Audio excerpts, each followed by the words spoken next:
பழங்கால இந்தியாவின் நடுவில் கொடுங்கோமை மற்றும் விருத்தியின் மத்தியில் நம்பிக்கையின் கலங்கரை விளக்கம் பிறக்க விதிக்கப்பட்டிருந்தது. ஒரு அச்சுறுத்தும் தீர்க்க தரிசனத்தால் உந்தப்பட்ட கம்சன் தனது சொந்த சகோதரி தேவகி மற்றும் அவரது கணவர் வாசுதேவரை சிறையில் அடைத்தார். தேவகியின் 8வது குழந்தை கம்சனின் வீழ்ச்சிக்கு வழிவகுக்கும் என்று தீர்க்கரிசனம் சூறியது.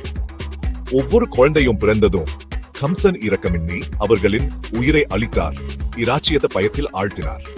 இருப்பினும் விதிக்கு வேறு திட்டங்கள் இருந்த. ஒரு புயல் இரவில் மின்னல் மின்னி இடி முழுங்க தேவகி மற்றும் வாசுதேவரின் 8வது குழந்தையான கிருஷ்ணர் பிறந்தார். ஒரு தெய்வீக ஒளியில் குளிச்ச தெய்வீக குழந்தையின் பிறப்பு ஒரு அதிசயத்தை தவிர வேறில்லை. கம்சனின் கோபத்திலிருந்து அவரை பாதுகாக்க தெய்வீக தலையீடா வழிநடத்தப்பட்ட வாசுதேவர் குழந்தை கிருஷ்ணரை யமுனை நதியை கடந்து கோகுலத்தின் பாதுகாப்புக்கு கொண்டு சென்றார். கோகுலத்தில் கிருஷ்ணர் தனது உண்மையான வம்சாவளியை அறியாமல் தனது வளர்ப்பு பெற்றோரான நந்தா மற்றும் யசோதாவா வளர்க்கப்பட்டார். விதியை மீற கம்சனின் முயற்சி கிருஷ்ணரின் விதியை எரிபொருளாக மட்டுமே செய்யும் என்பதை கம்சன் அறிந்திருக்கவில்லை.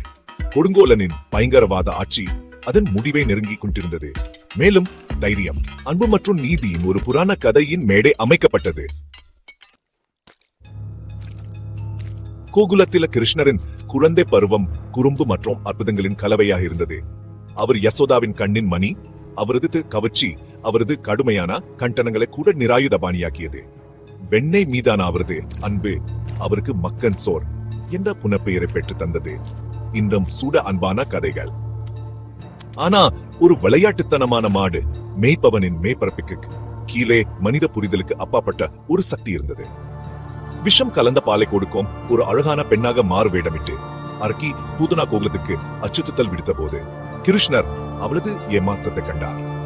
கிராம மக்களை அவரது பயங்கரவாதத்தில் இருந்து விடுவிச்சு அவர் அவளது உயிரை உறிஞ்சினார். அவர் வைச்சிருந்த தெய்வீக சக்தியின் ஒரு கண்ணோட்டம் இது. அவரது வாழ்நாள் முழுவதும் மீண்டும் வெளிப்படும் ஒரு வலிமை.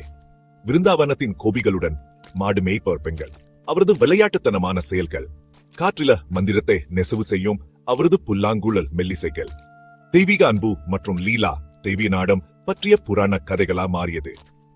கிருஷ்ணரின் குழந்தை பருவம் சாதாரணமாக தோன்றினாலும் அசாதாரண சாதனைகளா நிறுத்தப்பட்டது. அனைவருக்கும் அவரது தெய்வீக இயல்பை நினைவூட்டுது. கிருஷ்ணர் வளர் அவரது நிலையான துணையான அவரது புல்லாங்குழல் ஒரு வித்தியாசமான பாடலை இசைக்க தொடங்கியது.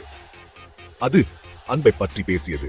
சாதாரணத்தை தாண்டிய ஒரு அன்பு, பக்தியின் சாராம்சத்தை உள்ளடக்கிய ஒரு அன்பு.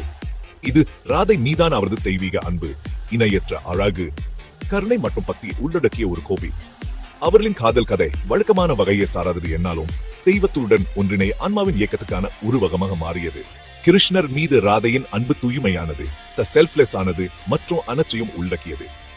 தெய்வத்துக்கு பக்தரின் முழுமையான சரணடைதலின் அடையாளமா அவள் மாறினார்.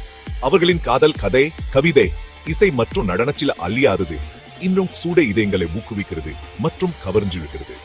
அன்பு, பக்தி மற்றும் தெய்வீகத்துக்கும் பக்தருக்கும் இடையிலா நித்திய பிணைப்பின் சகிச்ச பற்றிய ஒரு காலமற்ற நினைவூட்டலா இது செயல்படுகிறது.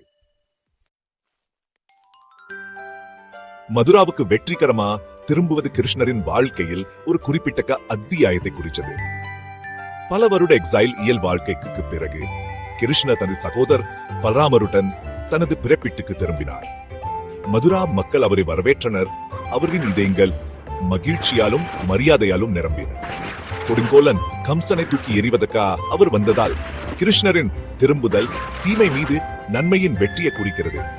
மதுரா நகரம் மீண்டும் நம்பிக்கை மற்றும் சிரிப்பால் நிரம்பியது. கிருஷ்ணரின் தெய்வீக பிரசன்னத்தில் மகிழ்ந்தது.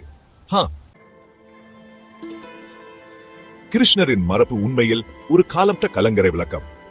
பகவத்கீதையில் அவரது போதனைகள் உலகம் முழுவதும் மில்லியன் கணக்கான மக்களுக்கு தொடர்ந்து உத்வேகம் அளிக்கின்றன.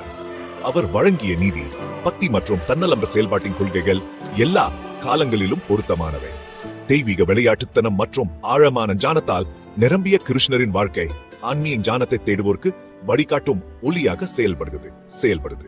திருவிழாக்கள் மற்றும் சடங்குகளில் கொண்டாடப்படும் அவரது கதைகள் அன்பு மற்றும் இரக்கம், உயர்ந்த நட்புகள் என நித்திய சத்தியத்தை நமக்கு நினைவூட்டுகின்றன.